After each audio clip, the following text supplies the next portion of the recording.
Good morning, afternoon, evening, whatever time it is, everybody. Let's talk about something. I've talked about this before in the past, many times and in depth, but I think as we get further and further away from that, people forget and don't find the information that was put out before. But I want to talk about something I get contacted with daily, and that's in-home aggression between two dogs living in the same home. All right. Every single day, I get messages, people asking for advice on how to stop that. First of all, you're not going to fix that by getting advice online. It's going to be very difficult. Okay.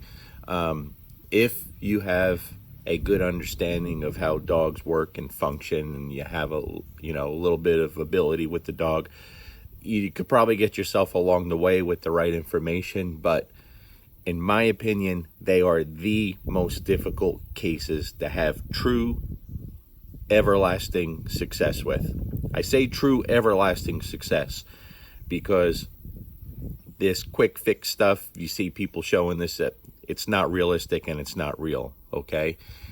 But you notice you don't see a lot of people, a lot of trainers showing that issue in home aggression between two dogs, or showing what's done, or showing the dogs further down the road, because honestly, I don't think there's a lot of people having any luck with it. It's very difficult. All right. I've had several cases throughout the years where some of you may have seen some of the dogs, some of the cases, and some of them have been really awesome turnarounds. And when you guys hit me up and say, man, that was amazing, you did a great job, I'm very quick to say that had very little to do with me.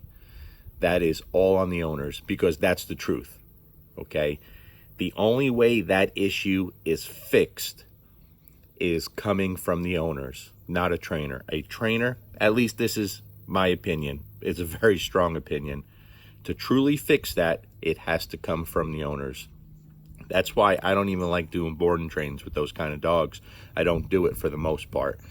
Usually, it's all private sessions with the owners. I prefer to be in their home because that's where you really need to see what takes place. All right. So for all those folks asking that question, let's talk a little bit about it. Excuse me. Real quick. For one, you're not going to punish that out of a dog. You're not going to punish that out of a dog. So forget the prong collars, forget the e-collars. You're not going to slap a tool on two dogs that are killing each other inside the same home and punish that out of the dog. Anyone who tells you that is completely incapable of fixing it, and they're lying to you. You're not going to do it. You cannot punish that out of a dog. If you got quick results with that, it's very temporary. And what I mean by that is you haven't changed anything in the head for the dog.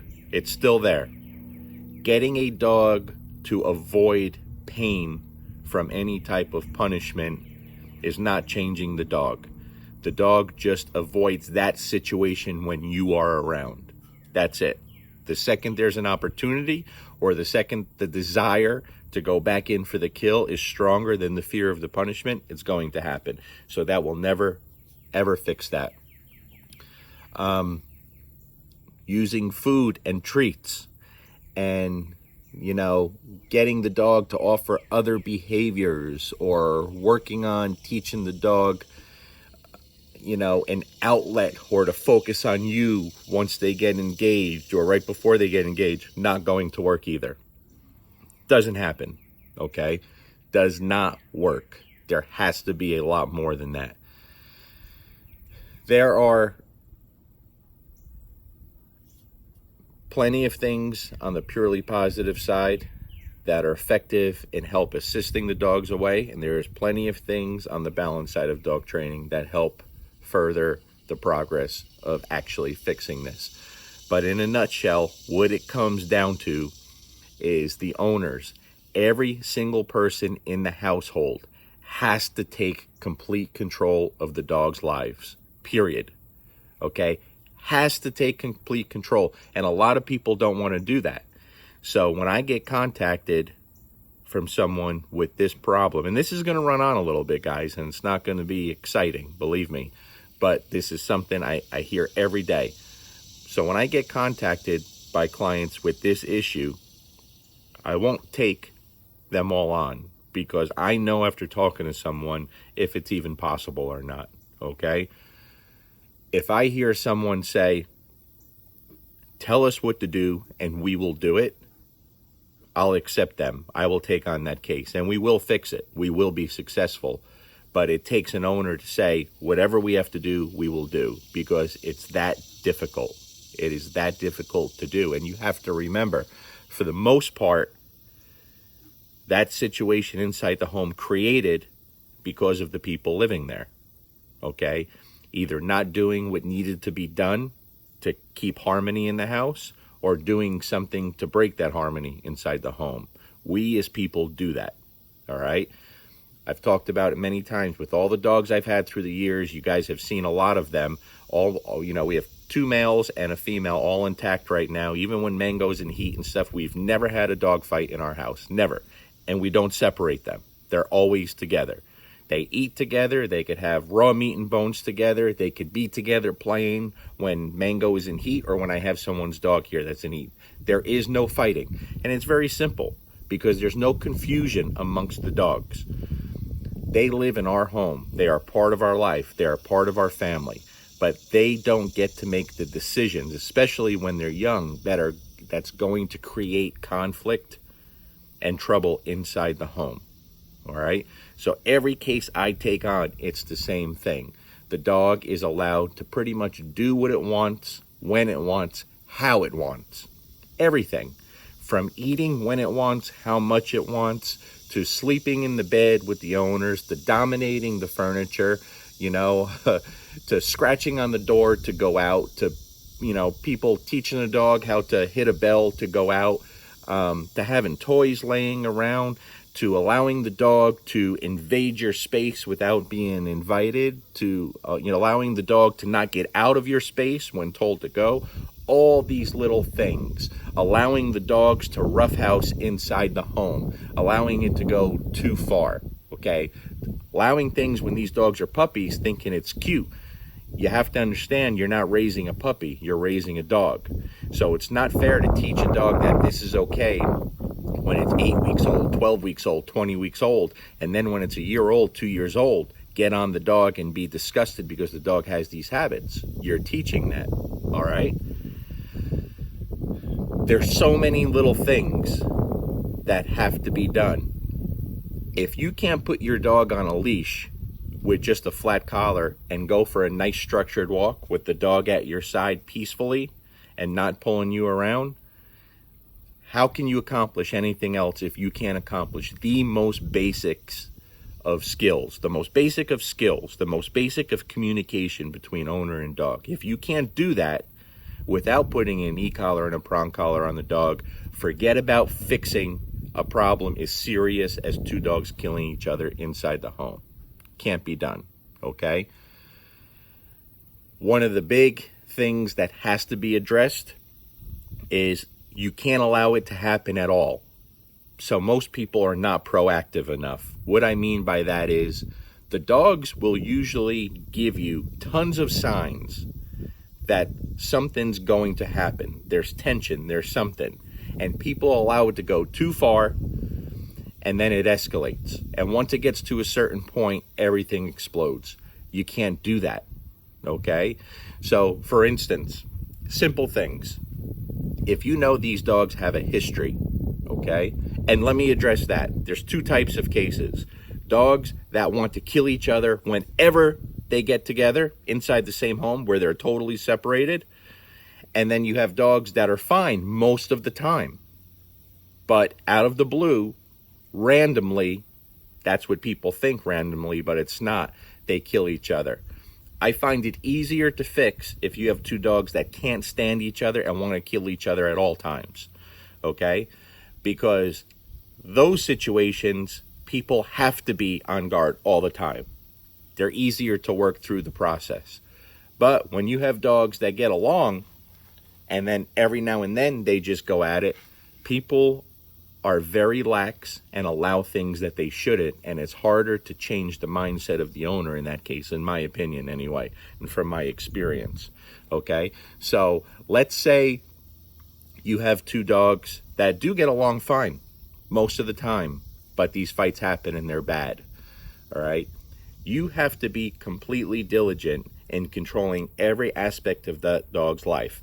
Let me give you an example.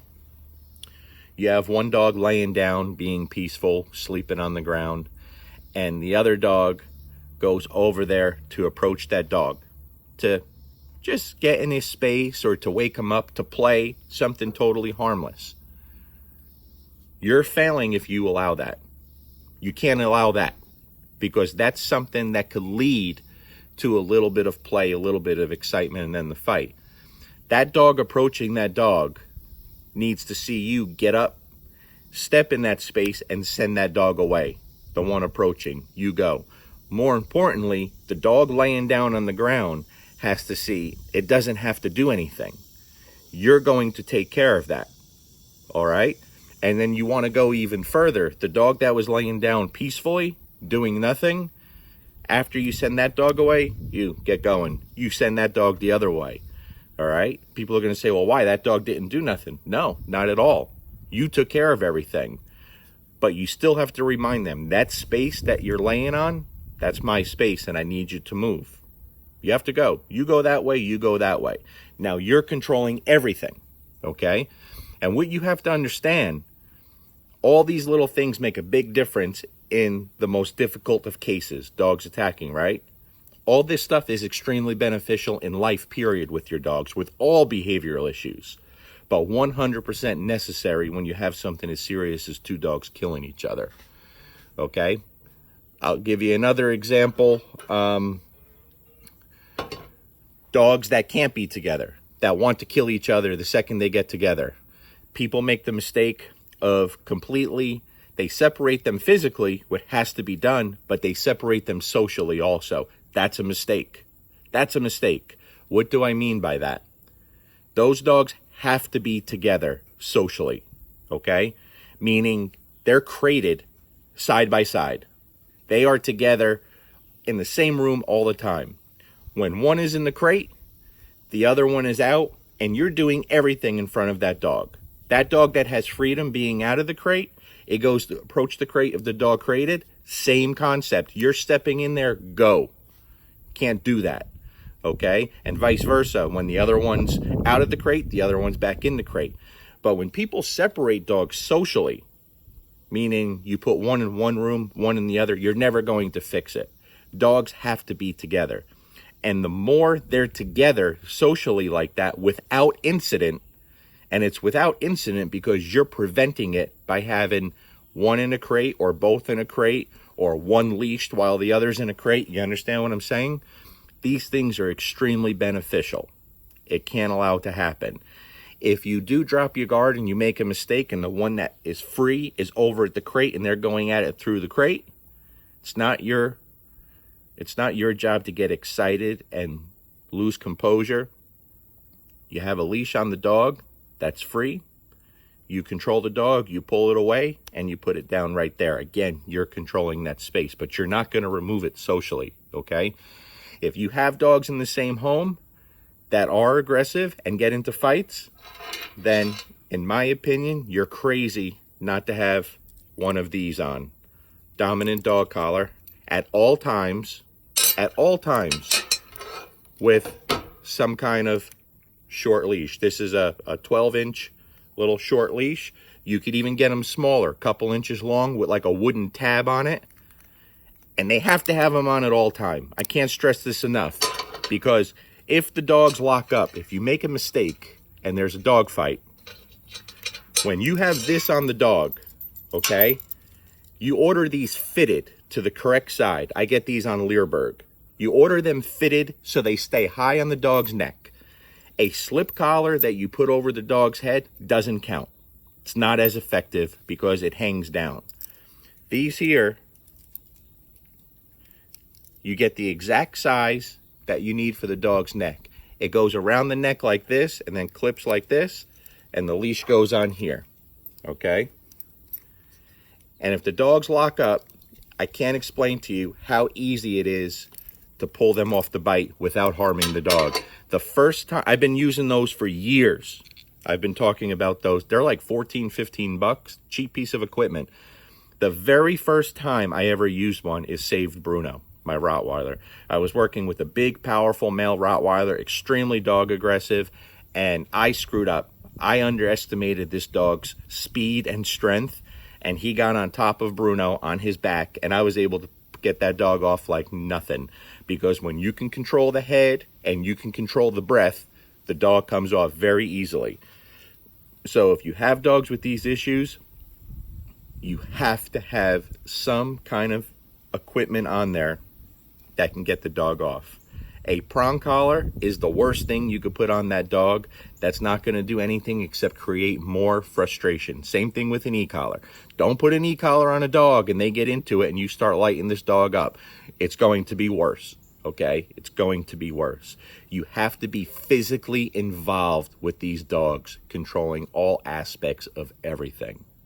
You can't let anything go. Nothing.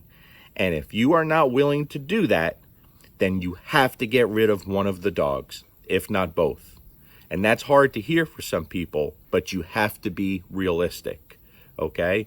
And to be realistic, there are going to be households where no matter how hard you work, you will not have the ability to fix it. You just won't. Because first of all, it's going to be very difficult to find a trainer who has experience dealing with that. I know. Believe me when I tell you. I've had clients with these situations that have been to all kinds of trainers and promised them the world, and just to fail. And it always comes back to working on obedience. I'll ask people, okay, so what did you do to train these dogs, to help these dogs? And they'll say, well, we did all the obedience to come down. We worked on place. We used a prong collar to teach a dog how to walk. He was trained on an e-collar. And then I have to say, no. What did you do to address the problem? And they repeat what they just said. I said, that's not addressing the problem. It's not doing anything. Well, if the dog growls at the other one, we punish it with the prong collar or we punish it with the e-collar. Never going to work. Not in a million years will that ever fix the situations. And you got people dropping $2,000, $3,000, $4,000, $5,000 with no results. If I take my car in to get fixed and I spend $1,000 to get my car fixed and it comes back and it's not fixed, I'm getting my money back and I'm going to a different mechanic. But for some reason, people that spend money on dog training don't ask for their money back when there's no results, when the issues aren't gone. And I think people need to start doing that. You have to start doing that. You have to start holding trainers accountable. Excuse me. Iced coffee. I need a boost today. All right. But those are just some of the little things. I give you examples. I've talked about these examples before because they were real tough situations. Toughest one I ever dealt with was a young lady on her own because her husband was deployed. 2 Rottweiler mixes, okay? The only reason I showed up to her home where she was far away from me, was because her husband was a soldier and he was deployed. This was a case where the dogs couldn't be next to each other. If they got next to each other, they were going to kill each other. And I was honest with her. I told her this is going to be very difficult because it's going to be difficult no matter what, but you're by yourself. And she's like, 100 pounds soaking wet. And you got 2 big, strong dogs that can't be near each other. She said, tell me what to do and I'll do it. Okay? I didn't know if we can get it done. I really didn't. But I was going to help her. And she's been on here responding to some of these in the past. Within 1 week, she sent me a picture of her with both those dogs out together, not fighting. And I was blown away. But she was so determined, and what she said was, enough is enough. You're not doing this anymore. And when one was in the crate, she worked the other one right in front of it and vice versa. And she took control of everything. These dogs no longer got to make the decision that, hey, I'm going to kick your ass. They weren't allowed to do it. She removed that from them. and she was successful. And I saw her post a picture of those dogs on Facebook, I don't know, 6 months ago. And I had to send her, I say, are these the same dogs? She said, yeah. Everlasting results. Okay? Then a little more recent, Duke and Herc, the two pit bull mixes that you saw. Different case. This is a case of the two dogs getting along most of the time. But when they went, and it was bad. And the fights were bad. They both came to me with staples in their neck. It was bad, okay? And that's very traumatic for an owner. And it usually happened when the husband was gone and the wife was alone. Awful, awful, okay? Same thing. Not one time did I ever have to punish either one of those dogs for aggression. Not one single time. And you guys saw quite a bit of them when they were here. Not one time. That was 6 years ago. Those dogs today have never fought again. They play together. They run together off leash and live a very good life.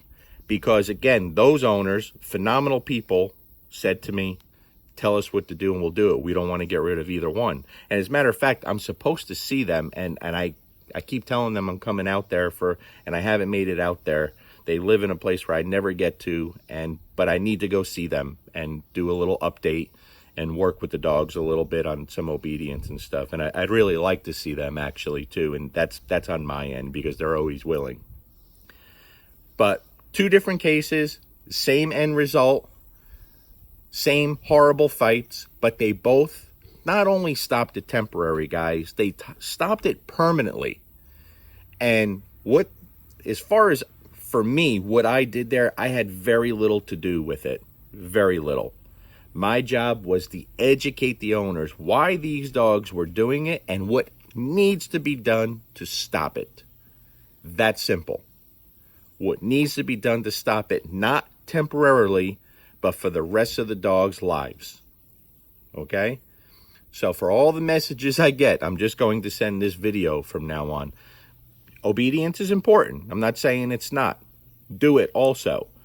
But it's full control of everything in these dogs' life. And if you're not willing to do that, get rid of one of the dogs. Find it a better home, because that is no life for either dog.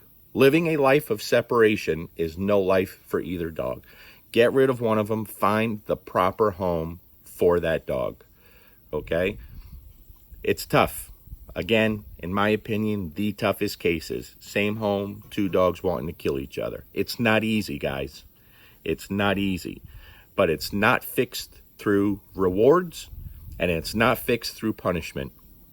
There's a lot more to it. And a leash and a regular collar are very important in here. Having good leash skills, being able to be proactive in rewarding a dog. You have to look for little things. You're watching TV and the dogs are there and they're both sitting there or they're both laying down, and you see one of those dogs look at the other one. You have to jump into that. You have to jump into that. That dog has to think it just saw Jesus, because you have to learn how to know the difference between the dogs just looking, like no big deal, or he's looking thinking, I really want to kill that son of a bitch. You have to learn how to read that. And you have to jump onto that dog and interrupt that in such a big way that that dog thinks twice about ever doing that again, right? If your dogs are sitting there and everyone's relaxed, no one hates each other at the moment, and they're all just, mouths are open and they're breathing, and then all of a sudden, one of them the mouth closes and now it's no longer breathing, it's no longer panting. You better jump on that, because something's about to happen, okay? If you let your dogs out in your yard and you have a fenced-in yard and there's dogs in the other yards, or there's people passing by and those dogs are running back and forth getting worked up, well, first of all, you better teach them that they can't do that.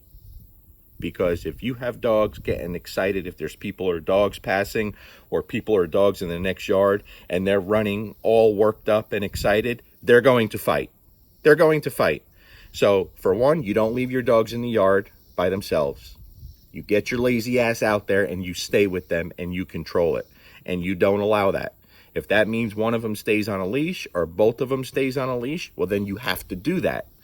You cannot allow those dogs to get worked up and frustrated like that, because when they can't get to the dog on the other side of the fence or the person walking by, they're going to attack each other. That's where that frustration is going to go. And every time you allow these dogs to get into it and get into a fight, you're setting yourself way back. Okay? Think of it this way. Think of a scale, a chart. Every day that goes by where these dogs don't get into a fight, not even an argument, you're being successful. Every time they get into a fight, you go back 1,000 steps. It takes 1,000 steps just to get back to 0. Do you want to do that? Because you'll be battling this for the rest of your life. And your life will suck and the dog's life will suck. All right? There's a lot of things here I didn't get into because I could talk about this for an hour. And I doubt very few people will make it to the end of this 26, 27-minute video. All right? But let me say this. If you incorporate a lot of these little things that we just talked about, it benefits all dogs, not just dogs that are trying to kill each other. It benefits all behavioral problems. All right? If you can't walk your dog down the street nicely because your dog pulls, don't take it for a walk. You're making things worse. You're teaching your dog not to be behaved. You teach the dog to walk first in front of your house before you go for a walk. And until he can do it nicely, you don't take him. Okay? Period. You got to learn all these little things if you want true everlasting results. I've shown lifelong results with these dogs, so it's not just talk. A lot of people will talk about it and never show a dog 2, 3, 5, 7 years down the road. You don't see it, especially when it comes to this stuff. It's important. That's why I show it. So when one of these people sends me an update, it might not be the most professional or greatest looking video, but I post it because I say, hey, look, remember Duke and Herc? You remember these other 2 dogs? Look at them. It's 7 years down the road. They're doing great because of what the owners did, not because of what I did. Peace.